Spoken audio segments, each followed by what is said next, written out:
है एवरीवन। आप सुन रहे कहानी माफिया किंग, मेरी यानी कि दिव्या सिंह चाहत के साथ। तो चलिए शुरू करते हैं। भाग 25।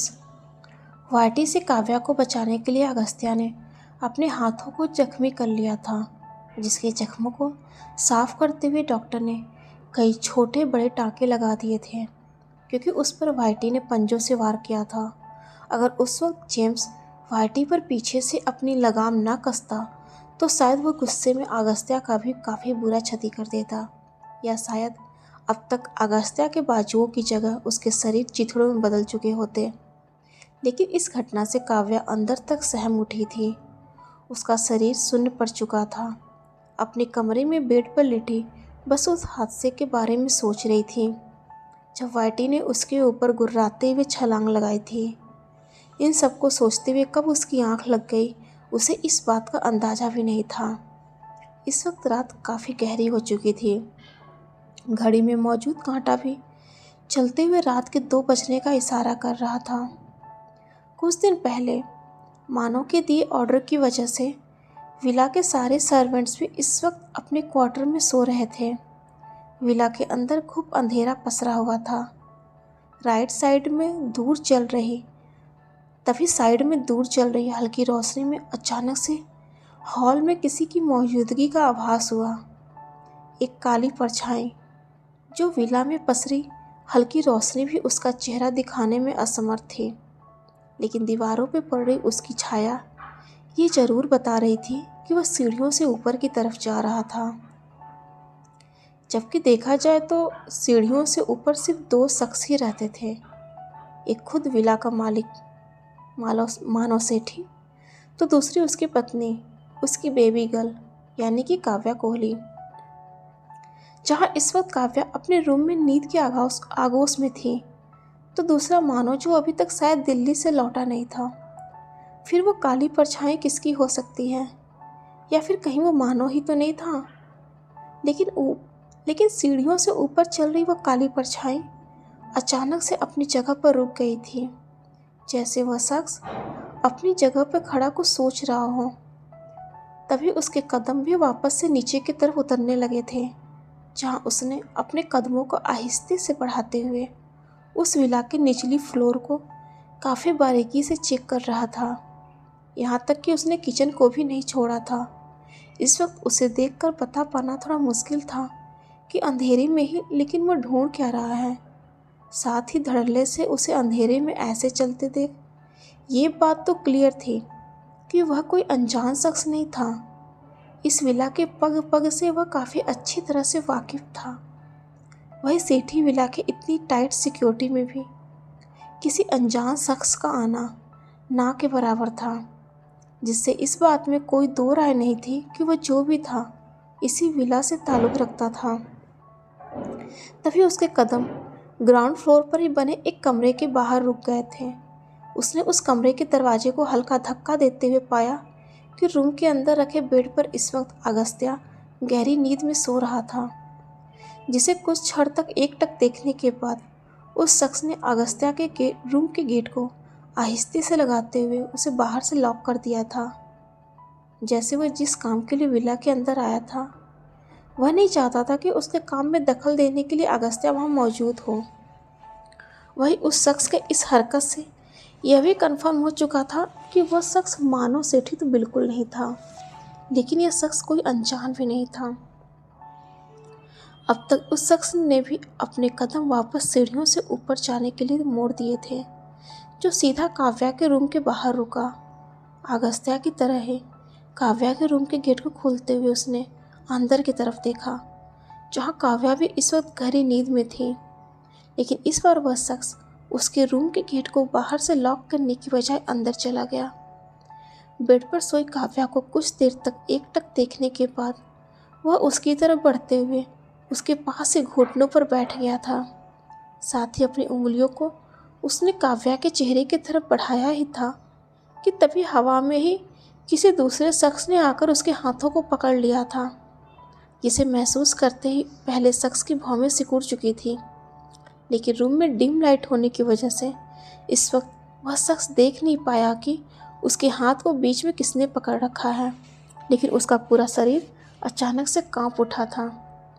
शायद अपने पीछे खड़े शख्स की चल रही भारी सांसों से अब तक वह समझ चुका था कि उसके पीछे कौन खड़ा है, उसके हाथ को इस वक्त किसने पकड़ रखा है। इसके आगे वह कुछ सोच पाता उससे पहले ही उसके पीछे खड़े शख्स ने उसके मुंह को अपने दूसरे हाथों से दबोचते हुए कमरे से बाहर खींच लाया और नीचे जा रही सीढ़ियों से उस शख्स को नीचे फेंक दिया।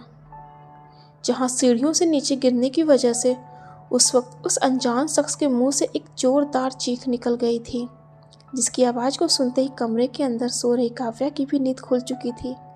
उसे महसूस हुआ कि ये आवाज़ उसके आसपास उसके कमरे से ही आई हो, लेकिन रूम में अंधेरा, साथ ही अचानक से किसी को चीखते सुन वह थोड़ी डर भी गई थी। कौन है? कौन है यहाँ? अपनी लड़खड़ाती आवाज़ में काव्या ने पूछा, लेकिन किसी ने उसके सवालों का कोई जवाब नहीं दिया था। जिसे देख काव्या की धड़कनें बढ़ने लगी थी। साथ ही काफ़ी सोच विचार के बाद उसने अपनी कांपती उंगलियों से बेड के साइड में लगे स्विच बोर्ड पर लगे स्विच को ऑन किया, ताकि उसे सब कुछ क्लियर दिख सके। वह समझ सके कि अचानक से उसने किसकी आवाज़ सुनी थी, लेकिन कमरे के कोने कोने में फैली रोशनी में भी उसे कोई नज़र नहीं आया, जो अब उसकी धड़कनों को बढ़ा देने के लिए काफ़ी था। अभी वह खुद को संभाल पाते उससे पहले ही उसे कुछ आवाज़ सुनाई दी, जैसे कोई लगातार कुछ बजा रहा था या शायद कोई कुछ पीट रहा था, लेकिन क्या? साथ ही एक अनजाने डर से उसका शरीर भी ठंडा पड़ चुका था, लेकिन उसे जानना था कि ये कैसी आवाज़ थी। तभी अचानक से उसे याद आया कि नीचे अपने कमरे में अगस्त्या सो रहा है। आज उसकी तबीयत भी ठीक नहीं है, जिसकी वजह खुद काव्या ही थी। अगर आज वो वाइटी को यूं बेवजह तंग ना करती तो इस वक्त अगस्त्या भी जख्मी ना हुआ होता। कहीं वो चीखने की आवाज़ अगस्त्या की तो नहीं थी? मन में अगस्त्या का ख्याल आते ही काव्या का डर अचानक से गायब हो गया था। वह काफ़ी जल्दबाजी में अपने बेड से नीचे उतरी और दौड़ती हुई अपने कमरे से बाहर नीचे सीढ़ियों से उतरते हुए हॉल में आ गई, जहां अभी भी वह आवाज़ उसे लगातार सुनाई दे रहा था। तभी उसने ध्यान दिया कि यह आवाज़ जो उसे कब से सुनाई दे रहा था वह अगस्त्या के ही रूम से आ रही थी, जैसे वह अंदर से दरवाजे को पीट रहा हो। आगे बढ़कर काव्या ने भी देखा कि किसी ने उसका रूम बाहर से लॉक कर रखा है। वह थोड़ी सोच में पड़ गई थी कि अगस्त्या के रूम का गेट बाहर से किसने लॉक कर दिया, जबकि जहाँ तक उसे याद था इस विला में कोई सर्वेंट्स भी नहीं है। अगर वहाँ कोई था तो सिर्फ काव्या और अगस्त्या ही थी। फिर किसने लॉक किया? लेकिन अंदर अगस्त्या को परेशान देख उसने जल्दी से गेट को खोल दिया था। तुम ठीक हो? ये गेट किसने लॉक किया था? अंदर से काफ़ी घबराया हुआ अगस्त्या बाहर निकला और सामने खड़ी काव्या को ऊपर से नीचे तक देखते हुए कहा, हाँ मैं ठीक हूँ, लेकिन थोड़ी देर पहले मैंने यहाँ किसी की चीखने की आवाज़ सुनी थी। क्या वो तुम थे? काव्या ने कहा, जिसकी बातों पर अगस्त्या ने अपनी गर्दन को नाम में हिलाते हुए जवाब दिया था, नहीं, इनफैक्ट मैं भी उसी आवाज़ को सुनकर उठा हूँ। मुझे लगा कि तुम किसी मुसीबत में हो, और जब गेट को बाहर से लॉक देखा तो मुझे अपनी सोच पर यकीन होने लगा था। जहाँ इस वक्त दोनों एक दूसरे को सही सलामत देख थोड़े शांत हो चुके थे, लेकिन उनके मन में अभी भी एक सवाल था कि अगर वो आवाज़ उनमें से किसी का नहीं था तो फिर किसका था? क्या उनके अलावा भी इस विला में कोई मौजूद है? दिमाग में यह ख्याल आते ही काव्या एक बार फिर से घबराने लगी थी, लेकिन अगस्त्या उस शख्स को ढूंढने के लिए विला की लाइट ऑन कर दिया था, जिसके ऐसा करते ही पूरे विला के कोने कोने में रोशनी फैल चुकी थी और उस शख्स को ढूंढने के लिए उसने अपने कदम बढ़ा दिए। कुछ ही देर में अगस्त्या ने पूरे विला का कोना देख लिया, लेकिन उसे उन दोनों के अलावा वहाँ कोई नज़र नहीं आ रहा था। तभी अपने साथ चल रही काव्या की तरफ देखते हुए कहा, यहाँ तो कोई नहीं है, शायद वह आवाज़ कहीं बाहर से आई हो। वैसे भी सेकंड ब्रदर की सिक्योरिटी को पार करके अंदर आना नामुमकिन है। खैर, रात काफ़ी हो चुकी है, तुम भी जाओ, सो जाओ। अगर किसी चीज़ की ज़रूरत पड़े या फिर कुछ बात हो तो मुझे तुरंत कॉल करना। इतना कहते हुए काव्या वहाँ से अपने कमरे के अंदर चली गई थी, जिसके जाते ही अगस्त्या भी अपने रूम की तरफ बढ़ गया था। लेकिन इस बात से वह अभी भी अनजान थे कि उस विला में कोई था जहाँ सिर्फ एक नहीं बल्कि 2 शख्स मौजूद थे, और वह आवाज़ भी इसी विला के अंदर से ही आई थी। सेठी विला के पीछे बने गार्डन एरिया में लगातार कुछ आवाज़ें आ रही थी। एक मध्यम आकार के पौधे के पास ही वाइटी, जो इस वक्त एक इंसान के सीने पर अपने दोनों पंजों को रखे उसके शरीर को नोच रहा था, उसके बहते खून पर अपने जीभ को फेरते हुए उसे चाट रहा था। जिसके पास ही खड़ा वो दूसरा शख्स, यानी कि मानव सेठी, जो अपने दोनों हाथों को बांधे वाइटी को ये सब करते हुए देख रहा था, लेकिन उसका चेहरा गुस्से में काला पड़ चुका था। इस वक्त मानव को सेठी विला में देखकर इतना समझ आ चुका था कि काव्या के पास बैठे शख्स को पीछे से पकड़ने वाला मानव ही था, जिसने उसके मुंह को दबोचते हुए बाहर खींचा और सीढ़ियों से नीचे फेंक दिया था। साथ ही काव्या और अगस्त्या के उठने से पहले ही वह उस शख्स को घसीटते हुए विला के पीछे वाले हिस्से में ले आया और वाइटी के सामने फेंक दिया, जिसे इस वक्त वाइटी काफ़ी बुरी तरह से नोच रहा था और मानो अपनी जगह पर ही खड़ा उसे देख रहा था। तभी उसका फ़ोन बज उठा था। स्क्रीन पर अपने असिस्टेंट स्टीव का नंबर फ्लैश होता देख उसने तुरंत अपने कॉल आंसर किया, लेकिन फ़ोन के दूसरी तरफ मौजूद स्टीव की बातों को सुनते ही इस बार उसकी मुट्ठियाँ कस चुकी थी। चेहरा गुस्से से कांपने लगा था। दिल्ली जाने की तैयारी करो, आज उस यशवर्धन ठाकरे का किस्सा हमेशा के लिए खत्म करके रहूँगा। सुबह का वक्त। पिछली रात काव्या की नींद में काफ़ी बाधाएं आई थी। रात में अचानक से किसी के चीखने की आवाज़ सुनना, फिर अगस्त्या के साथ मिलकर उस आवाज़ वाले शख्स को ढूंढना, जिस वजह से आज उसकी नींद पूरी ना हो पाने की वजह से वह अपने सिर को पकड़े हुए रूम से बाहर आई थी। आंखें अभी भी नींद से भारी थीं, जिन्हें वह खोलने की लगातार कोशिश कर रही थी। तभी उसके कानों में एक आवाज़ गूंजी, गुड मॉर्निंग बेबी गर्ल। कानों में अचानक से इस आवाज़ के जाते काव्या की बंद हो रही आंखें पूरी तरह से खुल चुकी थी, खासकर बेबी गर्ल सुनकर, जैसे इस लाइन ने ही उसकी सारी थकान दूर कर दी हो। साथ ही नजरें को उठाते हुए सामने देखा तो होठों पर हल्की स्माइल फैल गई। कदम जल्दबाजी में लगभग दौड़ पड़े थे और सामने ही पैंट की पॉकेट में अपने दोनों हाथों को डाले खड़ा मानव के गले में अपने दोनों बाहों को फंसाते हुए काव्या लगभग झूल गई थी। Manav, I missed you so much. इतना कहते हुए काव्या ने अब तक मानव के होठों को भी अपने होठों से छू लिया था, तो वही मानव भी अब तक अपने पॉकेट से अपने हाथों को आज़ाद करते हुए काव्या को अपनी बाहों में पकड़ लिया था, ये कहते हुए कि मिस करने के बहाने तुमने सेठी विला के सर्वेंट्स के साथ साथ मेरे पालतू बाग की भी काफ़ी अच्छी एक्सरसाइज करवा दी। मानव का इतना कहना था कि काव्या भी अपने चेहरे को लटकाते हुए बोली, वो लोग भी तो मुझे पसंद नहीं करते, तो मैंने भी थोड़ा सा बस अपने बचाव में, काव्या ने कहा। लेकिन मानव के चेहरे पर सख्ती के भाव देख उसने अपने चेहरे को उसके सीने में छिपा लिया था और साथ ही काफ़ी धीमी आवाज़ में आगे कहा, सॉरी। तभी उसके कानों में एक दूसरी आवाज़ सुनाई थी, सेकंड ब्रदर, इस चालबाज औरत ने मुझे भी नहीं छोड़ा था। अगर थोड़ा सा भी मैं चूकता तो अब तक आपके उस पालतू बाग का डिनर बन चुका होता।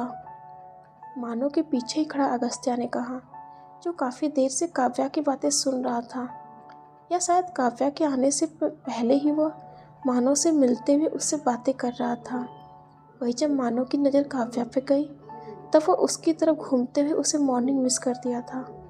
लेकिन इन सब में काव्या की नज़र मानव के पीछे खड़े अगस्त्या पर नहीं गई थी। वही अब उसकी लाइन सुनकर अगस्त्या की मौजूदगी का एहसास उसे हो चुका था। फिर भी उसने अपने चेहरे को मानव के सीने से नहीं हटाया था, सिवाय खुद में ही बड़बड़ाने के अलावा, हाँ बने तो नहीं ना, और वैसे भी वो बाघ भी चूहों का सड़ा गला मांस नहीं खाता, उसका लेवल इतना भी नीचे नहीं गिर गया है। काव्या ने बोला तो धीरे से ही था, लेकिन उसकी आवाज़ इतनी भी धीमी नहीं थी कि पीछे ही खड़ा अगस्त्या सुन ना पाए, जिसे सुनते ही अगस्त्या पूरी तरह से चिढ़ चुका था। साथ ही वह भी काव्या से कुछ कहने वाला था कि उससे पहले ही सेठी विला के अंदर आते हुए मानव का असिस्टेंट स्टीव ने कहा, ग्रेट मास्टर, दिल्ली से खबर आई है, यशवर्धन ठाकरे अब नहीं रहे। पिछली रात किसी ने उनका मर्डर कर दिया है। व्हाट? बुढ़ा चल बसा? मेरा मतलब था कि ये सब कैसे हुआ? अचानक से इतनी टाइट सिक्योरिटी के बीच उस बुढ़े का murder? How is this possible? Murder करने वाला जरूर कोई मास्टरमाइंड ही रहा होगा। स्टीव की बातों को सुनते ही अगस्त्या ने थोड़ी हैरानी में कहा, लेकिन आंखों की चमक बता रही थी कि यशवर्धन ठाकरे की मर्डर की न्यूज़ सुनकर वह काफ़ी खुश है। वही उसकी बातें खत्म होते ही मानव के सीने से चिपकी काव्या भी उससे अलग होते हुए बोली, मानव, ये वही है ना जिसने मेरी किडनैपिंग का कॉन्ट्रैक्ट दिया था? अब जब वो मर चुका है तो क्या अब मैं भी आज़ाद हूँ? काव्या के इन बातों को सुनकर अगस्त्या थोड़ा चौंक गया था। तो वही मानव, जिसके चेहरे के एक्सप्रेशन बता रहे थे कि जैसे काव्या ने उसे गहरी नींद से उठा दिया हो, जैसे मानो अब तक भूल चुका था कि वो काव्या को अपने पास ज़बरदस्ती ही सही लेकिन क्यों लाया था। जहाँ मानो इन सारी बातों को सोचने के बाद भी काव्या के सवालों का कोई भी जवाब देने की बजाय एक तरफ खड़े स्टीव की तरफ देखते हुए कहा, दिल्ली जाने की तैयारी करो। लेकिन अभी तो तुम आए हो, फिर से दिल्ली क्यों? मानो की बातों पर सवाल करते हुए काव्या ने कहा, लेकिन उसे तुरंत ही खुद जवाब भी मिल चुका था कि मानो फिर से दिल्ली क्यों जा रहा है। जिसे समझते ही वह मानो की तरफ बढ़ी और उसके गालों पर किस करते हुए बोली, वेट करूँगी, लेकिन इस पर ज़्यादा वेट मत करवाना, नहीं तो इस विला के सर्वेंट्स और तुम्हारे उस बाग की डबल एक्सरसाइज करवा दूँगी। काव्या ने हल्का मुस्कुराते हुए अपनी बातों को पूरा किया और वापस से अपने कमरे की तरफ बढ़ गई, जिसके पीछे खड़े मानव ने अपनी नज़रें स्टीव की तरफ घुमा दी, जैसे वो इशारों में ही उससे कह रहा हो कि अभी तक तुम यही क्यों खड़े हो। जिसे स्टीव भी तुरंत समझते हुए कहा, ग्रेट मास्टर, सब रेडी है, बस आपको चलने की देर है। इतना कहते हुए स्टीव सेठी विला से बाहर निकल गया, जिसके पीछे ही मानव भी जाने लगा। लेकिन तभी पीछे से अगस्त्या उसे रोकते हुए कहा, सेकंड ब्रदर, मैं भी आपके साथ चल रहा हूँ और इसके लिए आप मुझे मना नहीं कर सकते। जहाँ अगस्त्या की बातों को सुन मानव सच में उसे दिल्ली साथ चलने से रोकने वाला था, लेकिन अगस्त्या उसके जवाब का इंतजार किए बिना ही जल्दबाजी में आगे बढ़ गया था, जैसे उसे इस बात का पहले से ही अंदाजा था कि मानव उसे दिल्ली साथ चलने से मना कर देगा। इसलिए वो पहले से ही बाहर खड़ी कार के अंदर जाकर बैठ चुका था, जिसके कुछ देर बाद ही मानव भी बगल में बैठते हुए ड्राइवर को चलने का इशारा किया और उनकी कार एयरपोर्ट की तरफ दौड़ गई थी। तभी पैसेंजर सीट पर बैठा स्टीव, जो कुछ देर से अपने फ़ोन पर व्यस्त था, उसे वापस से पॉकेट के हवाले करते हुए कहा, ग्रेट मास्टर, यह भी यशवर्धन ठाकरे की मर्डर की खबर को दबाया जा रहा है। वही कुछ गैंग लीडर्स चाहते हैं कि उनकी मौत की छानबीन की जाए, लेकिन घर वाले इसके लिए तैयार नहीं हैं। ये तो अजीब बात हो गई। खुद घर वाले ही नहीं चाहते कि मर्डर का राज सामने आए। कहीं इस मर्डर में घर वालों का ही हाथ तो नहीं?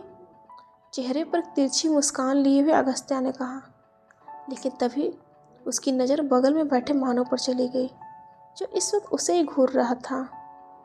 Don't worry second brother, everything is under control. Agastya Sethi अपना कोई भी काम अधूरा नहीं छोड़ता, सो आप बेफिक्र रहिए। मानव को अभी भी अपनी तरफ ही देखते हुए पाकर अगस्त्या ने इस बार अपनी एक आंख दबाते हुए कहा था, जिसे सुन मानव की नज़रें सामने की तरफ घूम गई थी। तो वही अगस्त्या अपनी गोद पर लैपटॉप खोले उस पर अपनी उंगलियां दौड़ाने लगा था, लेकिन वही मानव जैसे किसी सोच में डूब चुका था। शायद दिमाग में यशवर्धन ठाकरे का मर्डर घूम रहा था। पिछली रात यशवर्धन ठाकरे की तरफ से भेजे हुए आदमी को अपने पालतू बाघ यानी कि वाइटी के हवाले करते हुए मानव का चेहरा गुस्से से काला पड़ चुका था। खासकर फ़ोन पर स्टीव ने जब ये बताया कि सेठी विला में घुसने वाला आदमी यशवर्धन ठाकरे की तरफ से भेजा गया था, स्पेशली काव्या के लिए। वह काव्या को किडनैप करवाना चाहता था ताकि वो मानव सेठी को अपने काम के लिए ब्लैकमेल कर सके। जिसे सुनते ही मानव के गुस्से का पारा अब तक काफ़ी हाई हो चुका था। तभी उसने फ़ोन कॉल पर ही स्टीव को ऑर्डर देते हुए कहा था, दिल्ली जाने की तैयारी करो। आज उस यशवर्धन ठाकरे का किस्सा हमेशा के लिए ख़त्म करके रहूँगा। इतना कहते हुए मानव ने अपना फ़ोन रख दिया था। साथ ही एक मध्यम साइज के पौधे के पास वाइटी, जो उस आदमी के खून को चाटते हुए उसके शरीर के मांस को नोच रहा था, उसे देखते हुए वह पीछे मुड़ा। लेकिन अपने पीछे खड़े अगस्त्या को देखते ही उसकी आंखें छोटी हो चुकी थी, क्योंकि मानो जब सेठी विला में आया था उस वक्त ही यशवर्धन ठाकरे का भेजा हुआ आदमी भी विला के अंदर आया था। जिसे देख मानो हैरान था कि उसके विला के चारों तरफ इतनी टाइट सिक्योरिटी होने के बावजूद भी कोई उसके विला में कैसे आ सकता है। तो वही इस वक्त किसी शख्स का अंदर आना मतलब साफ था कि उसका खुद का विला में आना जाना लगा था, या फिर वो यहाँ रहने वाले किसी शख्स से जुड़ा हुआ था। लेकिन उसके विला में आने के मंसूबे को जानने के लिए मानव एक तरफ खड़ा बस उसे देख रहा था। तभी उसने देखा कि उस शख्स ने अगस्त्या के कमरे का गेट बाहर से लॉक करते हुए काव्या के कमरे की तरफ बढ़ गया था, जिसे वक्त रहते ही मानव ने दबोचकर यहाँ बाहर गार्डन में मारकर वाइटी के सामने फेंक दिया था। लेकिन इस वक्त अगस्त्या को खुद के सामने देख मानव थोड़ा हैरान था। तो वही अगस्त्या जो हल्का मुस्कुराते हुए कहा था, सेकंड ब्रदर आप कब आए? जब तुम बेफिक्र से सो रहे थे, मानव ने कहा और वहाँ से आगे बढ़ गया। तभी अगस्त्या की भी नज़र वाइटी और उसके पंजों के नीचे दबे इंसान पर पड़ चुकी थी, जिसे देखते ही अगस्त्या को लगभग सारा माजरा समझ आ चुका था। तभी वह भी आगे बढ़ रहे मानव के पीछे बढ़ते हुए कहा, इसमें सारी गलती आपकी बीवी की है। उसकी बेवकूफ़ियों की वजह से मुझे इंजेक्शन लेना पड़ा था और मेरी आंख लग गई। अगस्त्या के मुंह से काव्या के बारे में सुनते ही मानव के कदम कुछ क्षण के लिए रुक गए थे, लेकिन पीछे अगस्त्या की तरफ बिना देखे ही वो वापस से आगे बढ़ गया था, जिसे देख इस पर अगस्त्या लगभग उसके पीछे दौड़ते हुए कहा, सेकंड ब्रदर उस बुढ़े को मारने में मैं भी अपना योगदान देना चाहता हूँ, तो प्लीज़ आप मुझसे ये हक मत छीनिए। अगस्त्या का इतना कहना था कि मानव के कदम एक बार फिर से अपनी जगह पर ही ठिठक गए थे। इस पर वो अगस्त्या से कुछ कहने वाला था, लेकिन उससे पहले ही अगस्त्या आगे बढ़कर विला से बाहर निकल गया और सामने खड़े स्टीव की कार के अंदर बैठते हुए बोला, उस बुढ़े को मारने के लिए सबसे दर्दनाक मौत कौन सी होगी स्टीव? उसे मारना तो मैं पहले से ही चाहता था। कल तक तो सिर्फ उसे अपनी गोलियों से मारने के बारे में सोच रहा था, लेकिन आज उसने चालबाज औरत को उठवाने की प्लानिंग की थी। मेरी मौजूदगी में ही उसने इतनी बड़ी प्लानिंग कर ली थी, मतलब उसे मेरा जरा भी डर नहीं था। इसलिए अब मैं उसे मारने की प्लानिंग को बदल रहा हूँ। स्टीव, तुम्हारे पास कोई बेस्ट आइडिया हो तो मुझे बता सकते हो। लेकिन अगस्त्या और उसकी बातों को सुन स्टीव चौंक गया था। डियर फ्रेंड्स, आज के लिए बस इतना ही। अगले भाग में जल्द ही मुलाकात हो गई। और हाँ, आपको मेरी स्टोरी पसंद आ रही है तो प्लीज़ लाइक, कमेंट और चैनल को सब्सक्राइब ज़रूर कीजिएगा। हर हर महादेव।